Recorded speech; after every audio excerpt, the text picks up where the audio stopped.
Hello दोस्तों, जितने भी लोग सोच रहे होंगे कि कल हम सभी का संस्कृत का पेपर होने वाला है और हमें संस्कृत में एक भी ऑब्जेक्टिव क्वेश्चन याद नहीं है, तो दोस्तों आप लोगों को चिंता करने की कोई बात नहीं है।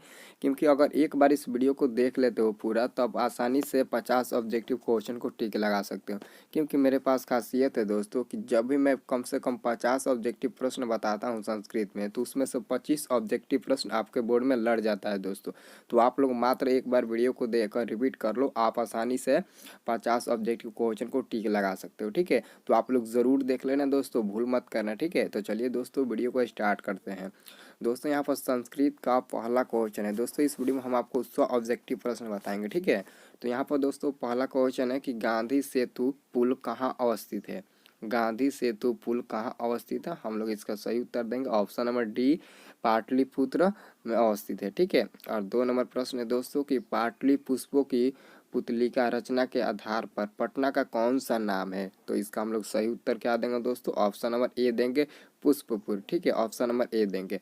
और दोस्तों 3 नंबर जो प्रश्न है वो प्रश्न काफ़ी इंपॉर्टेंट है कि भारत का इतिहास कितना पुराना है। भारत का इतिहास कितना पुराना है, तो दोस्तों आप सभी लोग ऑप्शन नंबर ए पर टिक लगाना, क्योंकि भारत का इतिहास, सॉरी दोस्तों, पटना का इतिहास कितना वर्ष पुराना पूछ रहा है। ठीक है, तो आप सभी लोग बताना कि पटना का इतिहास लगभग 2500 वर्ष पुराना है। इसका आंसर ऑप्शन नंबर ए पर टिक लगा देना। ठीक है, क्योंकि यह क्वेश्चन पूछेगा कि पटना का इतिहास कितना वर्षों का है, तो आप सभी बताना 2500 वर्षों का है। ठीक है, क्योंकि 2500 वर्षों पुराना पटना का इतिहास रहा है। ठीक है, अगला क्वेश्चन दोस्तों यहाँ पर 4 नंबर है दोस्तों कि कूटनीतम काव्य के कवि कौन है।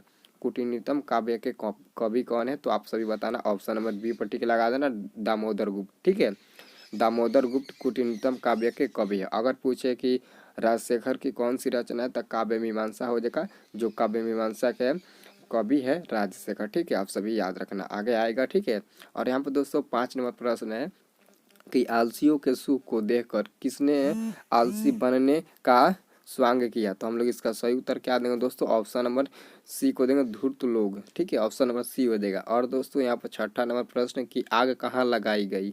आग कहाँ लगाई गई, तो अलसाला में आग लगाई गई। इसका सही उत्तर ऑप्शन नंबर ए हो जाएगा, अलसाला में आलसियों को भगाने के लिए आग लगाई गई थी। ठीक है, आप सभी को याद होना चाहिए दोस्तों। दोस्तों मात्र एक बार आप सभी लोग रिपीट कर लेना इस प्रश्नों को, 100 ऑब्जेक्टिव प्रश्नों को एक बार रिपीट कर लोगे तो आपको 50 ऑब्जेक्टिव क्वेश्चन टिक लगाने से कोई नहीं रोक सकता। यहाँ पर दोस्तों 7 नंबर प्रश्न है कि ऋग्वेद में कितनी मंत्र दर्शनवती ऋषिकाओं का उल्लेख है। तो इसका हम लोग सही उत्तर क्या देंगे दोस्तों, इसका हम लोग सही उत्तर ऑप्शन नंबर बी पर टिक लगाएंगे, चतुर्विशती। इसका मतलब क्या हुआ दोस्तों, 24। चतुर्विशती का मतलब हुआ 24। ठीक है, क्योंकि ऋग्वेद में 24 ऋषिकाओं का उल्लेख है, और अर्थवेद पूछे तो उसमें 5 हो जाएगा। ठीक है, और अगला क्वेश्चन है कि याज्ञवल्क्य की पत्नी कौन थी। तो इसका हम लोग सही उत्तर देंगे ऑप्शन नंबर ए, मैत्री। ठीक है, ऑप्शन नंबर ए देंगे दोस्तों, मैत्री। ठीक है, अब दोस्तों आगे प्रश्न देखिए 9 नंबर। यहाँ पर दोस्तों 9 नंबर प्रश्न है कि महाभारत में किस लेखिकाओं का उल्लेख मिलता है। तो मैथिली हो जाएगा, ऑप्शन नंबर बी हो जाएगा। और 10 नंबर प्रश्न है कि वर्तमान काल की संस्कृत लेखिका कौन है। तो वर्तमान काल की संस्कृत लेखिका कौन है, तो आप लोग ऑप्शन नंबर सी पर टिक लगा देना, मिथिलेश कुमारी मिश्र। ऑप्शन नंबर सी पर टिक लगा देना। अगला क्वेश्चन है कि सीमंतोन्नयन संस्कार कब होता है। तो हम लोग इसका सही उत्तर देते हैं ऑप्शन नंबर बी को, जन्म से पहले यह संस्कार पाया जाता है। ठीक है, सीमंतोन्नयन संस्कार जन्म से पहले पाया जाता है, यानी कि जन्म पूर्व। ठीक है, अगर ऑप्शन में जन्म से पहले न देकर जन्म पूर्व कहे तो आप लोग उस पर भी टिक लगा देना, क्योंकि पूर्व का मतलब क्या होता है कि पहले। ठीक है, आप सभी याद रखना। और दोस्तों यहाँ पर 12 नंबर प्रश्न है कि उपनयन संस्कार का क्या अर्थ है। उपनयन संस्कार का क्या अर्थ है, तो उपनयन संस्कार का अर्थ होता है गुरु के द्वारा शिष्य को अपने घर लाना। इसका सही उत्तर ऑप्शन नंबर बी हो जाएगा। ठीक है, अगला क्वेश्चन दोस्तों 13 नंबर देखिए। 13 नंबर दोस्तों प्रश्न है कि मनुष्य गृहस्थ जीवन में कब प्रवेश करता है। तो मनुष्य गृहस्थ जीवन में कब प्रवेश करता है दोस्तों, मैं आप सभी को बता दूं कि संस्कृत में ऐसे क्वेश्चन होता है जहां पर क्वेश्चन में ही उसका आंसर छुपा रहता है। जैसे यहाँ पर आप सभी को बता दे क्वेश्चन में 13 में कि मनुष्य गृहस्थ जीवन में कब प्रवेश करता है। अगर आपके पास थोड़ा सा भी दिमाग है तो इसका आंसर आप फटाक से विवाह पर टिक लगा सकते हैं, क्योंकि विवाह के बाद ही हम लोग अपने गृहस्थ जीवन में प्रवेश करते हैं। ठीक है, आप सभी को मतलब कि बता दें इसका बेस्ट तरीका आपको आंसर चूज करने का। ठीक है, अगला क्वेश्चन दोस्तों यहाँ पर 14 नंबर है कि विवाह संस्कार में कौन सा विधान नहीं होता है। तो विवाह संस्कार में कौन सा विधान नहीं होता है दोस्तों, इसका भी आंसर आप सभी बता सकते हो। विवाह में कन्यादान होता है, वरदान मतलब कि वरदान होता है, अग्नि स्थापना भी होता है, लेकिन समावर्तन नहीं होता है। तो इसका आंसर ऑप्शन नंबर डी हो जाएगा। ठीक है, ऑप्शन नंबर डी इसका सही उत्तर होगा। और 15 नंबर क्वेश्चन है दोस्तों, शिक्षा विहीनी कठिनाई से जीवन यापन करने वाले धनहीन लोग किस गांव में रहते हैं? किस गांव में रहते हैं? तो भीखंटोला। आप सभी को याद है, राम परवेश नाम का एक लड़का रहता था भीखंटोला में। ठीक है, आप सभी को याद होना चाहिए। इसका सही उत्तर ऑप्शन नंबर क्या हो जाएगा दोस्तों? बी हो जाएगा। भीखंटोला में कठिनाई से जीवन यापन करने वाले लोग रहते थे। ठीक है, आप सभी याद रख लेना, क्योंकि एग्जाम में यह क्वेश्चन पूछेगा। ठीक है, तो आप सभी आसानी से इसका आंसर दे दोगे। ठीक है, और दोस्तों यहाँ पर 16 नंबर प्रश्न है कि भीखनटोला गांव से 1 कोस की दूरी पर किसके द्वारा विद्यालय की स्थापना की गई? तो हम लोग इसका सही उत्तर ऑप्शन नंबर सी को देंगे, शासन के द्वारा। ठीक है, ऑप्शन नंबर सी हो जाएगा, शासन के द्वारा। ठीक है, आप सभी याद रखना। अगला क्वेश्चन है दोस्तों 17 नंबर की वेदभाष्य की रचना किसने की? तो इसका सही उत्तर ऑप्शन नंबर ए हो जाएगा, विरजानंद ने की। वेदभाष्य की रचना विरजानंद ने किया था। ठीक है, आप सभी को याद होना चाहिए। ठीक है, अगला क्वेश्चन दोस्तों 18 नंबर देखिए। दोस्तों यहाँ पर 18 नंबर है कि स्वामी दयानंद की मृत्यु कब हुई थी? दोस्तों आप सभी याद रखना, स्वामी दयानंद की मृत्यु कब हुई थी और स्वामी दयानंद का जन्म कब हुआ था। अब इन दोनों को क्वेश्चन को आप लोग याद कर लेना हमेशा के लिए। तो स्वामी दयानंद का मृत्यु 1883 ईस्वी में हुई थी और उनका जन्म 1824 ईस्वी में टंकरा नामक ग्राम में हुआ था। ठीक है, आप सभी को याद होना चाहिए।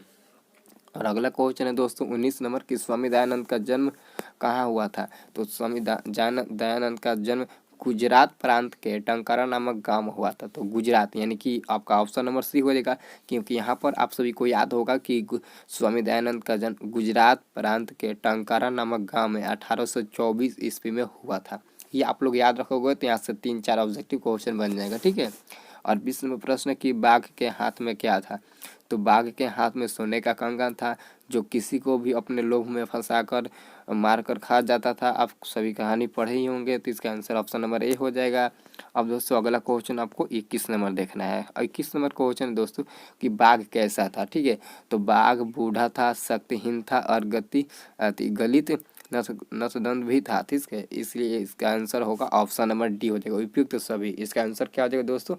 ऑप्शन नंबर डी हो जाएगा, उपयुक्त सभी। ठीक है, अगर आपसे पूछे कि बाघ कैसा था, तो बाघ एक बूढ़ा भी था और शक्तिहीन भी था। बाघ कभी भी मतलब कि शक्तिशाली भी होता है। ठीक है, आप सभी को पता होना चाहिए, लेकिन कहानी के अनुसार बाघ बूढ़ा भी था, शक्तिहीन भी था और किसी को लोभ में फंसाने में उसके पास दिमाग भी था। ठीक है, इसका आंसर ऑप्शन नंबर डी हो जाएगा। अगला क्वेश्चन दोस्तों 22 नंबर आपको देखना है। 22 नंबर दोस्तों प्रश्न है यहाँ पर कि अपने को वंशहीन कौन कहता था? अपने को वंशहीन कौन कहता था? तो दोस्तों आप सभी को याद होगा, बाघ कहता था। बाघपति को अपने लोभ में फंसाने के लिए अपने को वंशहीन कहा करता था। ठीक है, इसका सही उत्तर ऑप्शन नंबर बी होगा, बाघ ने कहा अपने को वंशहीन कहा करता था। ठीक है, आप सभी को याद होना चाहिए। 23 में प्रश्न कि इंद्र क्या चाहता था? तो इंद्र भिक्षा चाहता था। इसका आंसर ऑप्शन नंबर ए हो जाएगा। ठीक है, इंद्र भिक्षा चाहता था। ठीक है, और दोस्तों 24 में प्रश्न है कि इंद्र को अग्नि इष्ट फल कौन देना चाहता था? तो इसका हम लोग सही उत्तर क्या देंगे दोस्तों? ऑप्शन नंबर बी को देंगे, कर्ण। ठीक है, ऑप्शन नंबर बी हो जाएगा। और 25 नंबर क्वेश्चन है कि कर्ण को कवच कुंडल विहीन करने की योजना किसकी थी? तो इसका सही उत्तर हो जाएगा ऑप्शन नंबर बी, कृष्ण की। ठीक है, और 26 नंबर प्रश्न है कि विश्व के देशों में आपस में क्या प्रचलित है? तो इसका सही उत्तर क्या होगा दोस्तों? ऑप्शन नंबर सी हो जाएगा, शीत युग। ऑप्शन नंबर सी हो जाएगा, शीत युद्ध। ठीक है, आप सभी याद रखना। और 27 में दोस्तों प्रश्न है कि शत्रु राज्य क्या बढ़ा रहे हैं? शत्रु राज्य क्या बढ़ा रहे हैं? तो इसका हम लोग सही उत्तर देंगे ऑप्शन नंबर ए, कलह और अशांति बढ़ा रहे हैं। इसका सही उत्तर ऑप्शन नंबर ए हो जाएगा। अब दोस्तों अगला क्वेश्चन 28 नंबर देखिए दोस्तों यहाँ पर 28 नंबर क्वेश्चन है कि आर्यभट्टियम किसकी रचना है? तो हम लोग इसका सही उत्तर क्या देंगे दोस्तों? ऑप्शन नंबर ए देंगे, आर्यभट्ट की रचना है। ठीक है, आप सभी को याद होना चाहिए, ऑप्शन नंबर ए हो जाएगा। अगला क्वेश्चन है चरक संहिता के रचयिता कौन है? तो इसका सही उत्तर हो जाएगा दोस्तों ऑप्शन नंबर सी हो जाएगा, चरक। ठीक है, और 30 नंबर प्रश्न है कि खगोल विज्ञान और गणित किस शास्त्र के अंतर्गत आते हैं? खगोल विज्ञान और गणित किस शास्त्र के अंतर्गत आते हैं? तो हम लोग सभी इसका आंसर देंगे ज्योतिष शास्त्र, ऑप्शन नंबर डी। ठीक है, याद रखना। अगला दोस्तों जो क्वेश्चन है 31 से 32 नंबर, आप इस क्वेश्चन को रट्टा मार लेना, ठीक है, क्योंकि यह क्वेश्चन कंफर्म आएगा। 31 और 32 दोनों क्वेश्चन दोनों पालियों में पूछा जाएगा, लेकिन कंफर्म पूछा जाएगा दोस्तों, आप सभी याद रखना, ठीक है।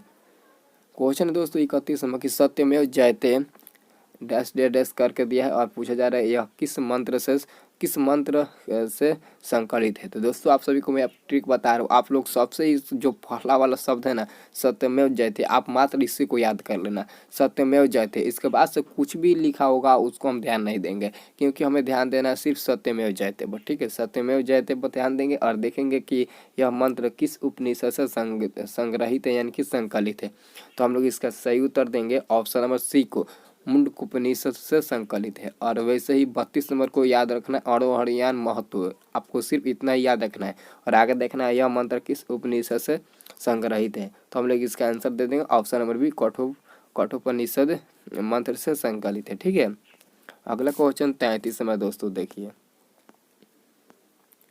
दोस्तों, यहाँ पर 33 नंबर क्वेश्चन है कि भारत भूमि कैसी है, भारत भूमि कैसी है। तो हम लोग इसका सही उत्तर देंगे ऑप्शन नंबर दोस्तों डी को देंगे, उपयुक्त सभी, सौंदर्यशाली भी है, भव्य और विशाल भी है, ठीक है। इसका सही उत्तर ऑप्शन नंबर डी हो जाएगा, ठीक है। और 34 नंबर प्रश्न है कि महाभारत के किस पर्व में विदुर के नीति श्लोक है। तो इसका सही उत्तर क्या होगा दोस्तों, ऑप्शन नंबर सी हो जाएगा, उद्योग पर्व, ठीक है। और 35 नंबर प्रश्न है कि परम कल्याणकारक क्या है, परम कल्याणकारक क्या है। तो हम लोग इसका सही उत्तर देंगे ऑप्शन नंबर ए दोस्तों, धर्म है, ठीक है। ऑप्शन नंबर ए हो जाएगा धर्म, ठीक है। और दोस्तों अगला क्वेश्चन 36 नंबर देखिए दोस्तों ध्यान से। दोस्तों यहाँ पर 36 नंबर क्वेश्चन की शांति का सर्वश्रेष्ठ उपाय क्या है, शांति का सर्वश्रेष्ठ उपाय क्या है दोस्तों। इसका सही उत्तर ऑप्शन नंबर बी हो जाएगा क्षमा, अगर क्षमा करने से शांति होती है, ठीक है।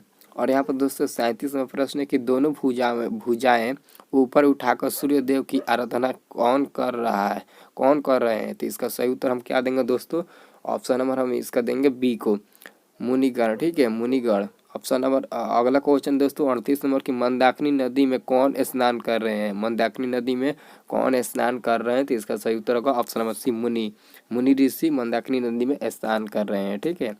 अगला क्वेश्चन दोस्तों देखिए तो 39 नंबर दोस्तों, यहाँ पर 39 नंबर प्रश्न है कि मंदाकिनी नदी किस पर्वत के निकट बह रही है। तो इसका हम लोग सही उत्तर क्या देंगे दोस्तों, ऑप्शन नंबर ए देंगे, चित्रकूट नदी के नीचे मंदाकिनी नदी बह रही है, ठीक है। और 40 नंबर प्रश्न है कि मनुष्य गृहस्थ जीवन में कब प्रवेश करता है। तो विवाह संस्कार के पहले, या फिर विवाह संस्कार के साथ ही, या फिर क्षौर्य कर्म के बाद, या फिर उपनयन संस्कार के बाद। हम लोग इसका सही उत्तर क्या देंगे दोस्तों, हम लोग इसका सही उत्तर देंगे ऑप्शन नंबर डी को, विवाह संस्कार के साथ ही मनुष्य गृहस्थ जीवन में प्रवेश करता है। लेकिन यहाँ पर लिखा है ऑप्शन नंबर ए में कि विवाह संस्कार के पहले, पूर्व, यानी कि पूर्व का मतलब के पहले। तो विवाह संस्कार के पहले हम लोग थोड़ी ना अपने गृहस्थ जीवन में प्रवेश करते हैं, विवाह संस्कार के साथ, यानी कि विवाह होते समय हम लोग प्रवेश करते हैं, ठीक है। और दोस्तों यहाँ पर पूछा कि ऋग्वेद में कितनी महिला ऋषिकाओं का वर्णन प्राप्त है। तो इसका हम लोग सही उत्तर क्या देंगे दोस्तों, इसका हम लोग सही उत्तर ऑप्शन नंबर ए को देंगे 24, जिसका आंसर मैं आपको अभी बता चुका हूँ, ठीक है। इसका आंसर होगा ऑप्शन नंबर ए, ठीक है। अब दोस्तों अगला क्वेश्चन आपको देखना है 42 नंबर।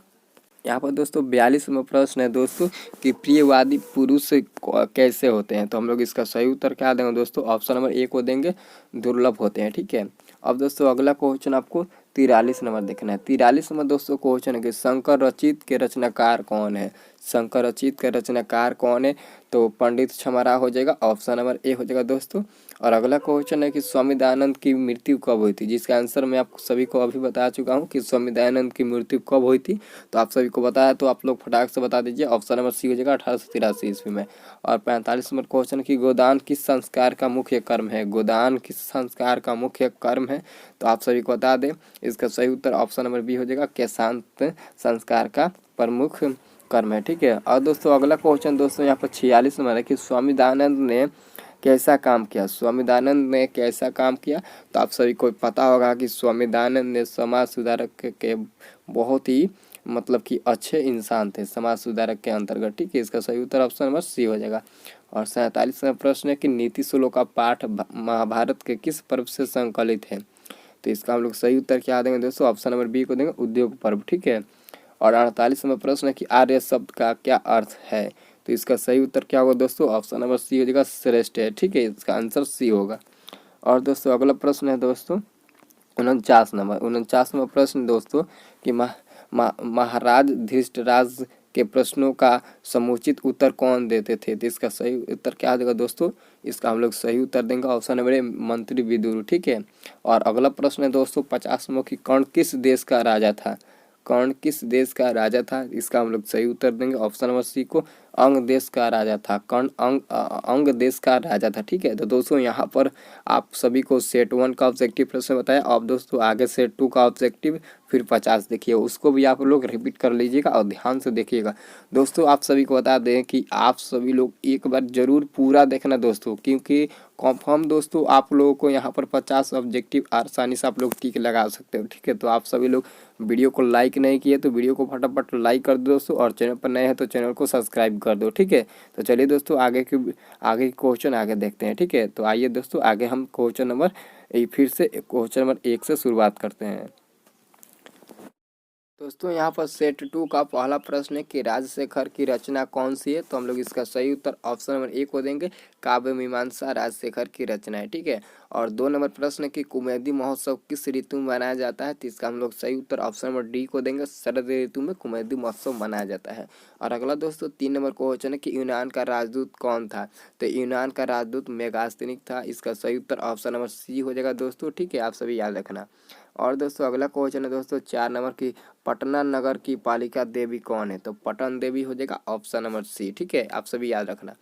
अगला क्वेश्चन है 5 नंबर, संसार में बच्चों का रक्षक कौन होता है। दोस्तों ये सब क्वेश्चन आप सभी लोगों के लिए है। ठीक है, क्योंकि ऐसे क्वेश्चन का आंसर आप सभी लोग आसानी से दे सकते हैं कि संसार में बच्चों का रक्षक कौन होता है। तो माता संसार में बच्चों का रक्षक होती है। ठीक है। अगला क्वेश्चन दोस्तों 6ठा नंबर देखिए, ध्यान से दोस्तों देखिएगा।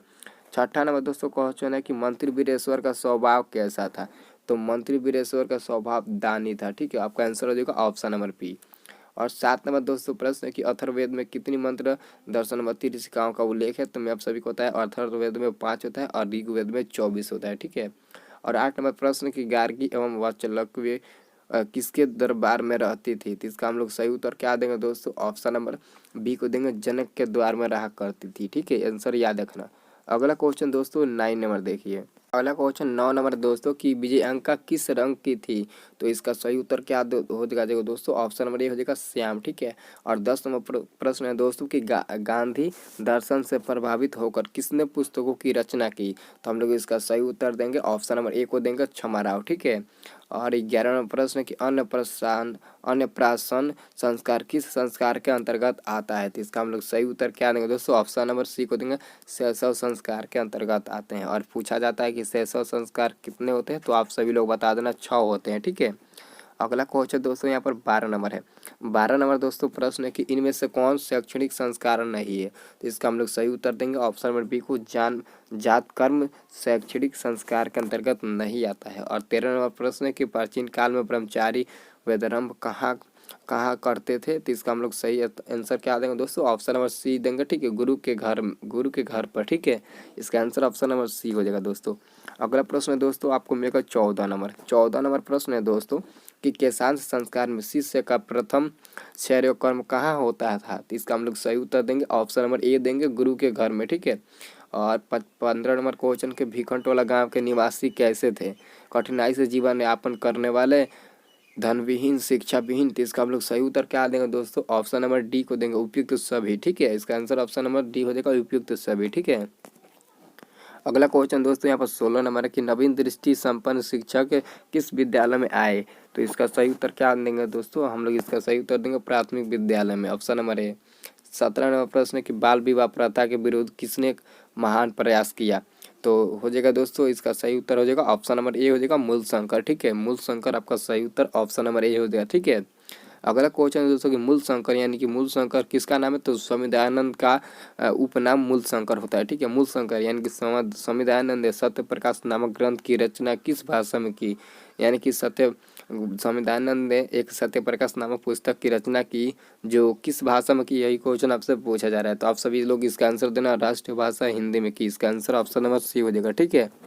अब दोस्तों अगला क्वेश्चन 19 नंबर, ध्यान से देखिएगा।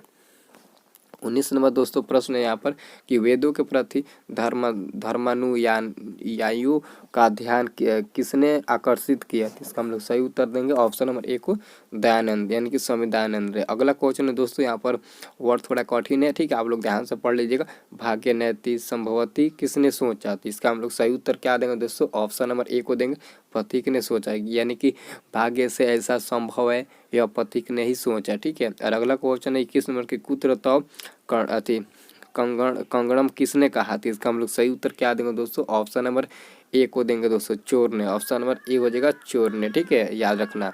अब दोस्तों अगला प्रश्न आपको देखना है 22 नंबर, ठीक है।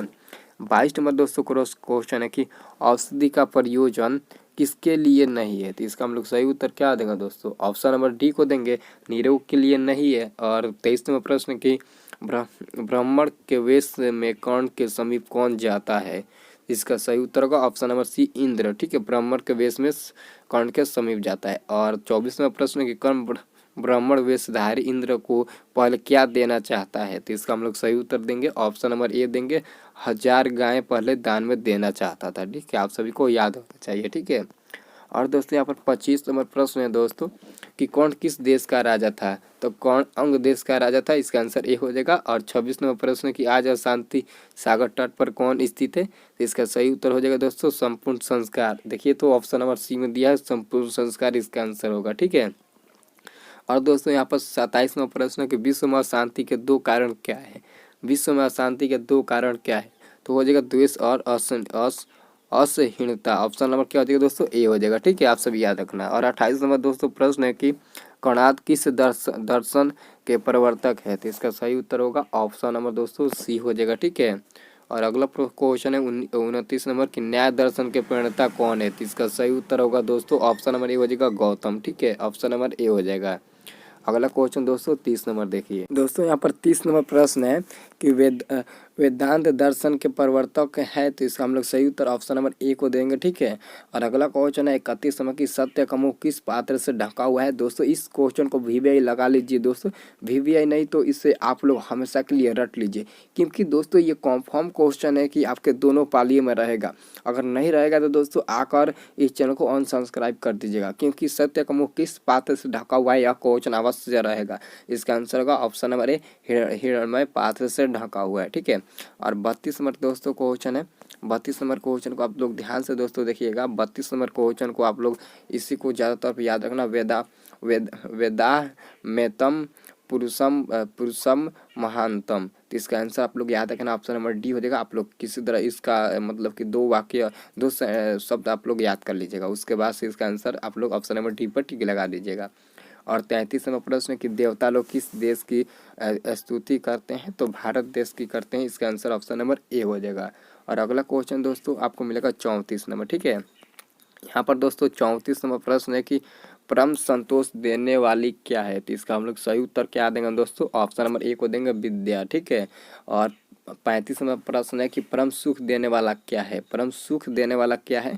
तो इसका आंसर हो जाएगा दोस्तों ऑप्शन नंबर बी हो जाएगा अहिंसा, ठीक है। और 36 नंबर प्रश्न है कि सर्दी गर्मी भय अनुराग संपत्ति दरिद्रता की जिसके कार्य में विध्वंस नहीं डालते हैं उसे कहते हैं। तो हम लोग कहते हैं उसे दोस्तों, आप सभी को पता होगा कि इसका आंसर ऑप्शन नंबर सी होगा, ठीक है, क्योंकि आप सभी के बोर्ड परीक्षा में संस्कृत के क्वेश्चन पूछा जाता है कि पंडित किसे कहते हैं। दोस्तों आप सभी लोग याद रखना, क्योंकि आज के जो कल के परीक्षा होगा उसमें संस्कृत में पूछा जाएगा 2 नंबर के लिए कि पंडित किसे कहते हैं, आप सभी को लिखना होगा, ठीक है। और 37 में क्वेश्चन है कि मंदाकिनी वर्णम पाठ में किस नदी का वर्णन है। तो इसका हम लोग सही उत्तर क्या देंगे दोस्तों, हम लोग इसका सही उत्तर ऑप्शन नंबर ए को देंगे, गंगा नदी का वर्णन है, ठीक है। आप सभी लोग पंडित किससे कहते हैं याद कर लेना, क्योंकि कल के एग्जाम में अवश्य क्वेश्चन पूछा जाएगा, ठीक है। और दोस्तों यहाँ पर 38 नंबर प्रश्न ध्यान से देखिएगा। 38 नंबर प्रश्न की गंगा नदी किन पक्षियों से सेवित होकर शोभायमान है। तो इसका हम लोग सही उत्तर क्या देंगे दोस्तों, ऑप्शन नंबर बी को देंगे, हंस और सारस, ठीक है, आप सभी याद रखना। 39 नंबर प्रश्न है दोस्तों कि गंगा जल को किसने मलिन कर दिया है। तो इसका हम लोग सही उत्तर देंगे ऑप्शन नंबर ए, हिरणों के एक झुंड ने, ठीक है। और 40 नंबर प्रश्न है अपृष्टो बहुभाषते किस पाठ की उक्ति है। तो इसका सही उत्तर हम देंगे दोस्तों ऑप्शन नंबर ए देंगे, नीति श्लोका पाठ की युक्ति है, ठीक है। और अगला क्वेश्चन दोस्तों 41 नंबर देखिएगा। दोस्तों यहाँ पे 41वां प्रश्न कि कर्ण के पास भिक्षा मांगने कौन आए। कर्ण के पास भिक्षा मांगने कौन आए, तो इसका आंसर होगा ऑप्शन नंबर सी हो जाएगा इंद्र। इंद्र कर्ण के पास भिक्षा मांगने आए। और अगला क्वेश्चन कि परम तृप्तता देने वाली क्या है, तो इसका सही उत्तर होगा दोस्तों ऑप्शन नंबर ए हो जाएगा विद्या। ठीक है।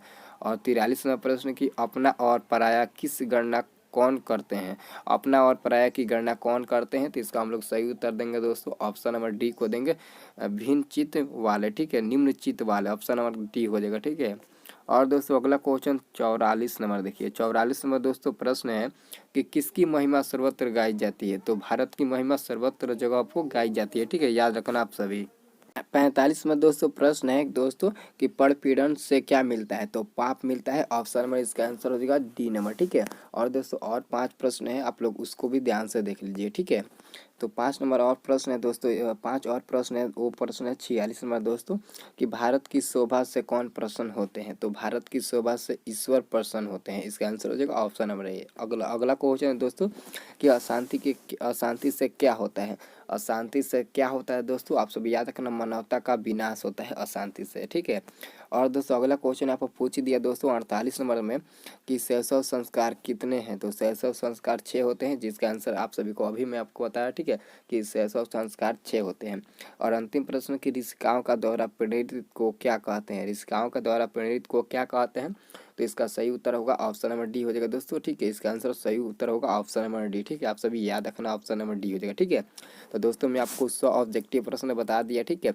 और दोस्तों आप लोग एग्जाम से पहले सुबह में एक और संस्कृत ऑब्जेक्टिव का वीडियो देखना चाहते हो, तो वीडियो को लाइक और चैनल को सब्सक्राइब जरूर कर देना, ताकि वो वीडियो आपको तुरंत मिल जाएगा। ठीक है, आप सब लोग देखना। और दोस्तों आज ही शाम में आपको 8 साढ़े 8 बजे के लगभग आपको 4 संस्कृत का क्वेश्चन मिलेगा। ठीक है, जो संस्कृत में लेटर लिखने को आएगा। ठीक है, आपके बोर्ड परीक्षा में 4 क्वेश्चन आता है संस्कृत में लेटर लिखने के लिए। आप सभी लोग 8:30 बजे का उस वीडियो को ज़रूर देख लेना। ठीक है, ताकि आपको 8 नंबर मतलब मिल जाए आसानी से। ठीक है, आप लोग 4